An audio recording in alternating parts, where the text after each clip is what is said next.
Welcome to Tech Tips. I'm Guy Skinner. You're at the JBL Oceanside factory, and today we're going to learn how to remove and replace the sling of our One Piece Polespear.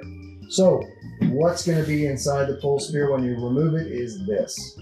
What you've got one piece. The one piece has a little piece of plastic inside it, and what that does is that pinches the rubber inside this hole so that you're able to crimp it and not have anything slide out. So now that we pulled that out, and you're going to pull it out of its hole like that, once we got that out, we're going to take our new replacement piece. We're going to soap it up. This piece here has been cut for this size of Polespear. Notice the tape. If you want to make it less powerful, you add length. If you want to make it more powerful, you shorten the length.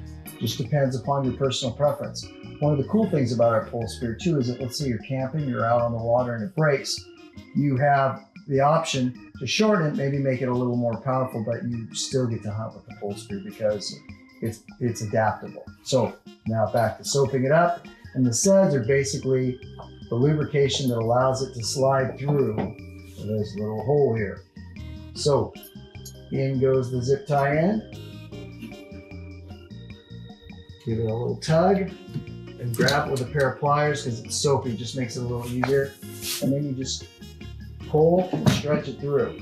Again, here's that piece sliding in there. So we're gonna fit it in. It looks harder than it actually is.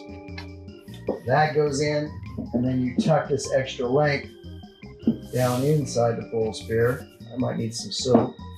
There we go. And Bob's your uncle, you got your Polespear. Cut this off and away you go. And that is how you replace a rubber sling on a Polespear.